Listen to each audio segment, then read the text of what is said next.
350 साल पहले जनकपुर के पंडित ने अपनी किताब के अंदर कह दिया था, कृष्ण सारमिया तमितम भगवत साधन शुद्धि मा संग्राम जपुला इलाहा इल्ला लम्मा हवे पावन परम पीरम जन्म वैकुंठ प्राप्त हुई।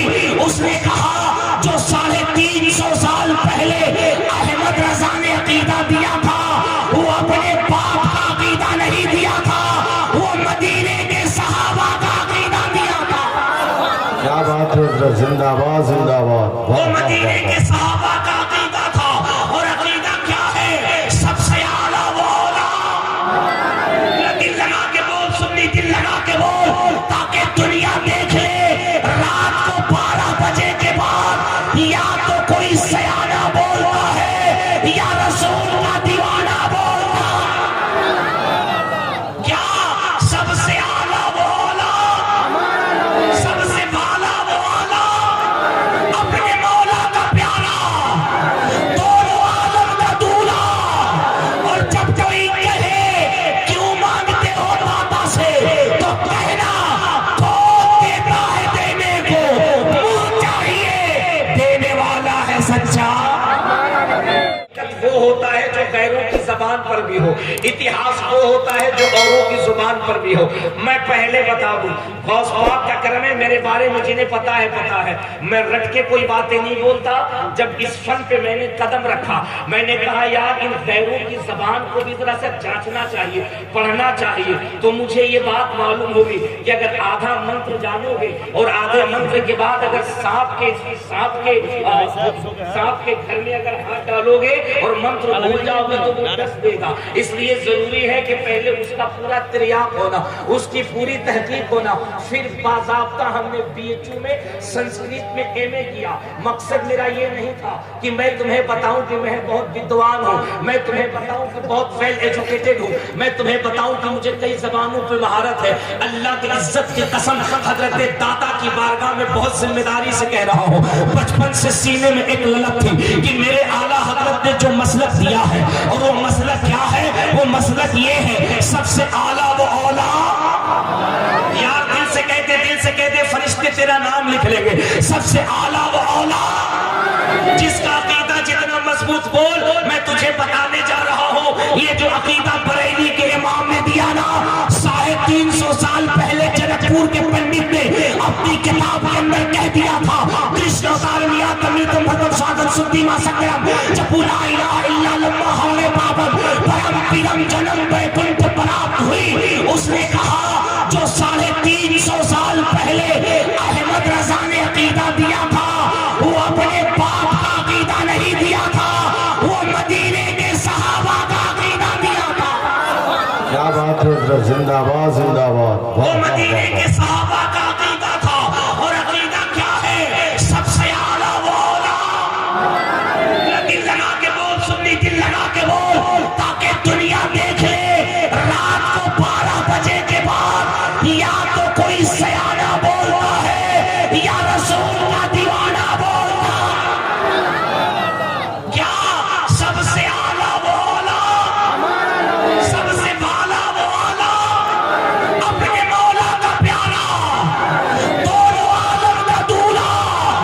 और जब कोई कहे क्यों मांगते हो बाबा से, तो कहना कौन देता है देने को, मुंह चाहिए देने वाला है सच्चा। सुभान अल्लाह सुभान अल्लाह। आपकी आवाज से बदलने में कितना अच्छा लगा। अभी तो महसूस हुआ कि आप बिल्कुल नहीं बोलते, लेकिन गौस पाक का करम है, बोलते हैं लेकिन धीरे धीरे गर्म होते हैं। और सुन्नी धीरे धीरे ही गर्म होता है, वरना अचानक गर्म हो जाए तो फिर मामला गड़बड़ हो जाएगा।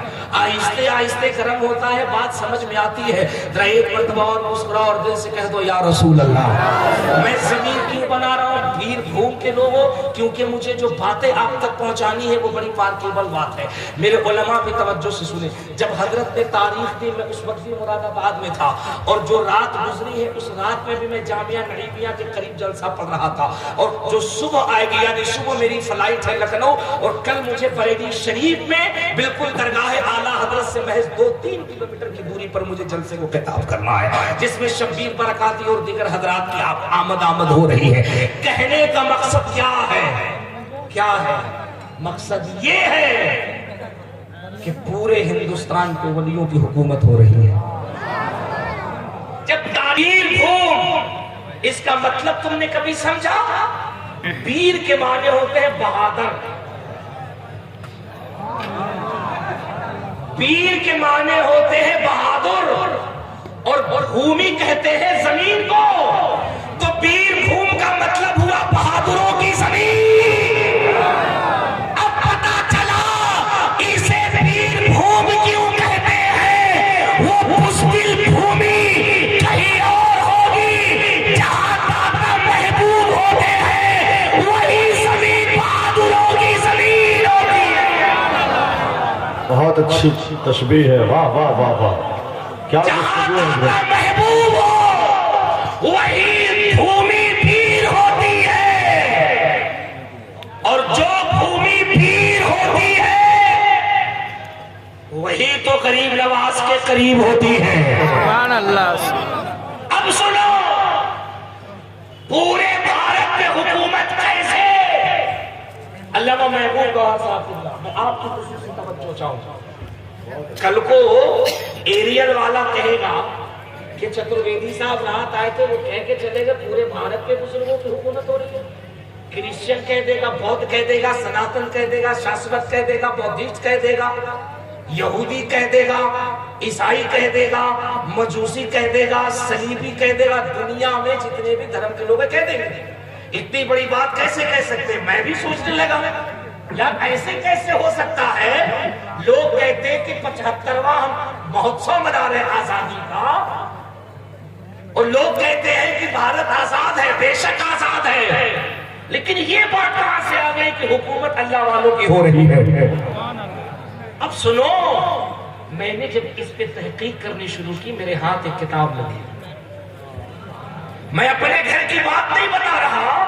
जब तहकीक की तो एक किताब मेरे हाथ लगी, और जब मैं उसको पढ़ा तो याद दिमाग हैरत में पड़ गया। इसी तुम्हारे कलकत्ते की बात है, जब अंग्रेजों ने ईस्ट इंडिया कंपनी की बुनियाद रखी, और ईस्ट इंडिया कंपनी के जरिए से जब अंग्रेज भारत में हरकत करने लगे, जब ये मुतहर्रिक हुए, तो इन्होंने सबसे पहला जो टारगेट किया वो टारगेट मुस्लिम कम्युनिटी को किया, और कहा कि अभी अभी मुगलिया दौर का खात्मा हो रहा है, हमारी एंट्री हो रही है। इस वक्त मुसलमान बहुत मजबूत है, इसको सबसे पहले डिवाइड एंड रूल का शिकार करना चाहिए, इसके अंदर फुटमत करना चाहिए, इसको तोड़ना चाहिए, क्योंकि मुस्लिम कम्युनिटी जब टूटेगी तो हम भारत में अपनी हुकूमत को मजबूत करेंगे।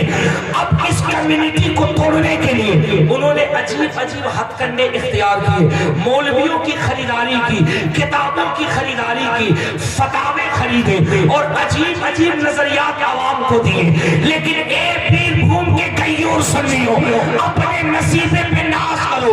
उसने कई साल जब अपने इस मिशन के तहत कोशिशें की, और जब कामयाब नहीं हुआ तो जानते हैं उसने लास्ट अपना जजमेंट दिया। वो कहता दुनिया की हर कौम को तोड़ना आसान है, लेकिन मुसलमान को कभी तोड़ा नहीं जा सकता है। हर कम्युनिटी को तोड़ा जा सकता है, लेकिन मुसलमान को कभी तोड़ा नहीं जा सकता।